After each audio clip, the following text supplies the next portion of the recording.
అందరికీ నమస్కారం. నేను మీ గంటి ఉష.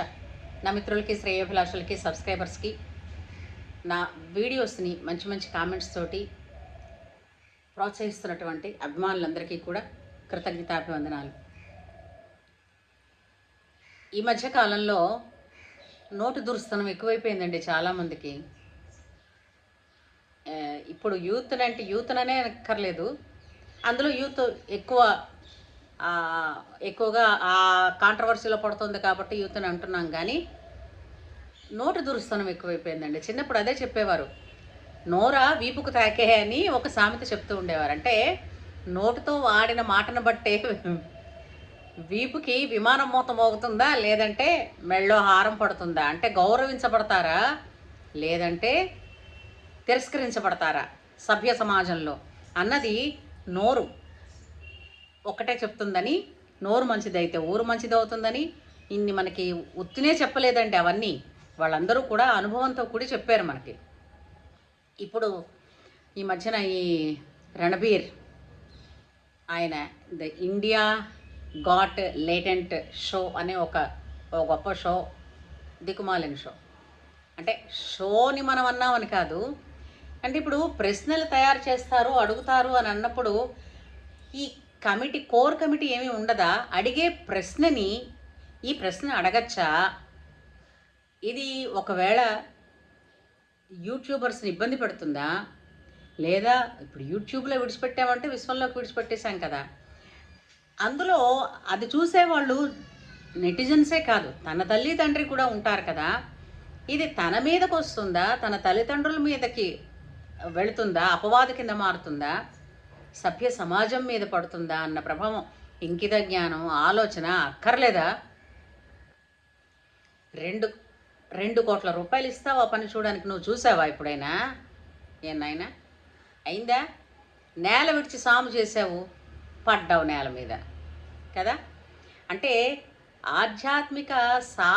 ఆధ్యాత్మికమైనటువంటి వీడియోస్ నువ్వు చేస్తే ఇంత చిన్న వయసులోనే అబ్బా ఎంత పరిపక్వత వస్తుంది, తల్లిదండ్రులు ఎంత ధన్యులు కదా అని అనుకున్నారు ప్రజలందరూ కూడా.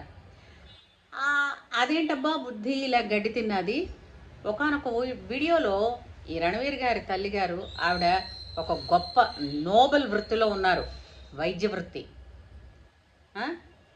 ఆమె గైనకాలజిస్ట్ అవ్వడంతో ఏమో ఎంతమందికి శిశు జననాలకి, సుఖప్రసవాలకి ఆవిడ కారణమయ్యారు. ఆ దేవత ఎంతమంది పాలుట దేవతో. ఆమె పుణ్యం అంతా ఏమైందనిపిస్తుంది ఇలాంటి పిల్లవాడిని చూస్తే. తండ్రి కూడా గొప్పగా చదువుకున్నాడు. ఈ సదరు పిల్లవాడు రణవీర్ కూడా గొప్పగా చదువులు ఉద్ధరించాడు. అయితే చదువు ఇతనికి సంస్కారం నేర్పలేకపోయింది, జ్ఞానాన్ని కూడా ఇవ్వలేకపోయింది.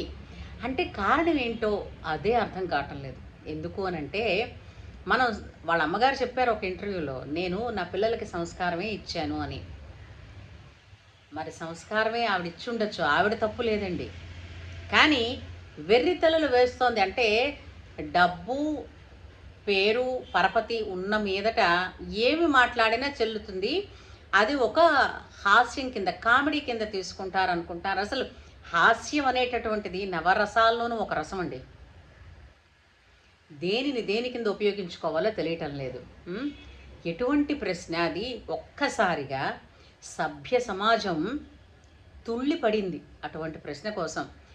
ఏమిటి పైశాచికత్వం? ఇలాంటి ప్రశ్న కూడా అడుగుతారా? అడిగినప్పుడు చెప్పిన వాడికి చెవుడైతే విన్నవాడికి వివేకం వద్దా? ఆ చుట్టుపక్కల ఉన్న వాళ్ళు కూడా ముసుముసు నవ్వులు అవుతారేంటి? ఇలాంటి ప్రశ్న అడగకూడదు, అసలు తప్పది.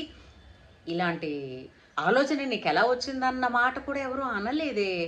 ఎందువల్ల? వాళ్ళు కూడా చూద్దాం చోద్యం ఏం జరుగుతుందో అని అన్నది వాడే కదా అని. కానీ అనేటప్పుడు మనం ఇది తప్పురా, అనకూడదురా అని పక్కన తెలిసి కూడా చెప్పకపోవడం కూడా తప్పేనండి నేచర్ దృష్టిలో. అయితే నేను తప్పు చేయలేదు, నా మీద కేసు కొట్టేయాలి, నాకు వాక్ స్వాతంత్రం ఉంది. ఏంటుంది నీ బాంధ వాక్ స్వాతంత్రం? దానికి నువ్వు 2 కోట్లు కూడా ఇస్తావా వెళ్ళి చూడడానికి? అంటే తల్లిదండ్రులది అసలు ఎక్కడికి వెళ్ళిపోతుంది అన్నది. అసలు ఈ సంస్కారం ఎక్కడి నుంచి వచ్చింది నాయన? ఏ ఆధ్యాత్మికత వీడియోలు నువ్వు చేసావు కదా, ఏ గురువు దగ్గర నుంచి నేర్చుకున్నావు ఇది?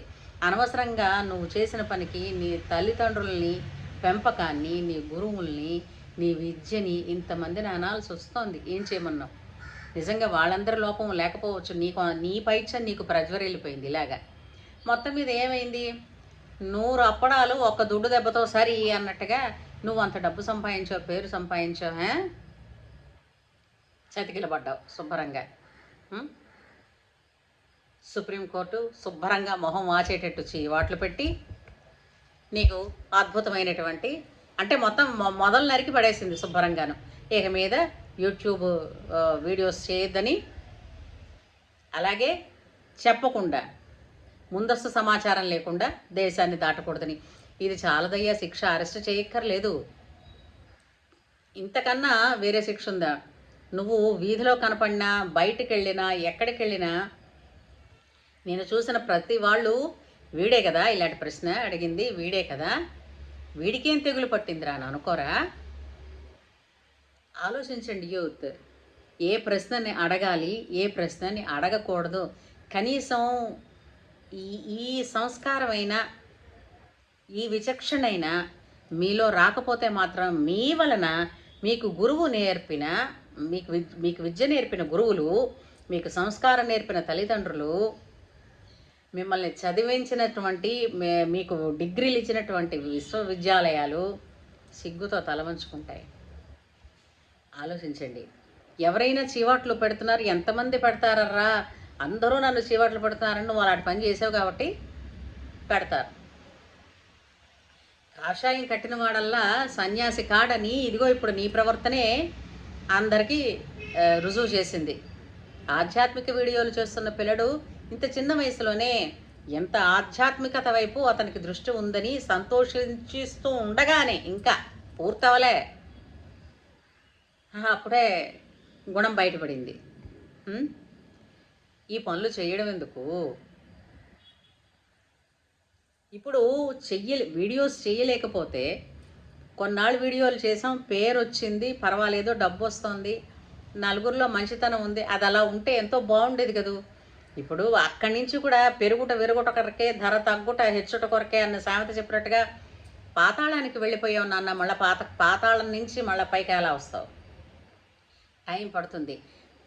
ఎవరో చెప్పినట్టుగా పేరు సంపాదించుకోవడం చాలా కష్టం, కానీ పేరు పోగొట్టుకోవడానికి అరసెకను కూడా పట్టదు, లిప్తపాటు పట్టదు. జాగ్రత్త.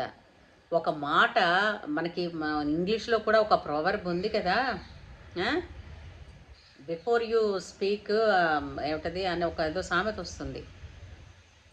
అదేదో అంటే నువ్వు ఒకసారి మాట్లాడే ముందు 2 సార్లు నువ్వు మనసులో అనుకో, ఇది మాట్లాడనా వద్దా అని. అన్న మాట అనుకుని కదా చెయ్యాలి. అందుచేత ఇది చాలామంది యూత్కి ఒక ఉదాహరణ అయిపోయి, ఏ మాట మాట్లాడాలి అని అంటే కూడా ఒకసారి తరచి ఆలోచించుకొని చూసి ఆ మాట మాట్లాడచ్చా మాట్లాడకూడదా అన్నది తెలుసుకోండి. మనకి హక్కులు గుర్తొచ్చినట్టుగా బాధ్యతలు గుర్తు రావు కదా ఎవరికి. నాకు ఆ హక్కు ఉంది, నీకు హక్కులు ఉన్నాయని హక్కుల మీద వెళ్ళిపోతాం మనం దేనికైనా. బాధ్యత, చదువుకున్నవాడివి, విద్యావంతుల ఇంట్లోంచి వచ్చిన వాడివి, నువ్వు మాట్లాడే మాట మరి 10 మందిని ఇన్స్పైర్ చేయాలి, ఇన్ఫ్లుయెన్స్ చేసి మంచి మార్గంలోకి వెళ్ళేటట్టు చూడాలి. అలాంటిది వక్ర మార్గం పట్టించేటట్టు చూస్తే అది నువ్వు బాధ్యత రహితంగా ప్రవర్తించినట్టు కదూ. అందుచేత ప్రతి ఒక్కళ్ళు కూడా తగిన శాస్తి జరిగిందని అనుకుంటున్నారు.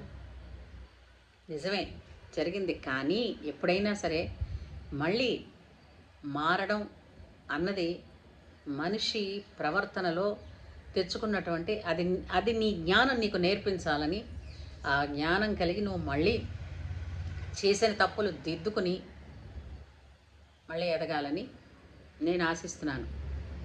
శుభం భూయాత్.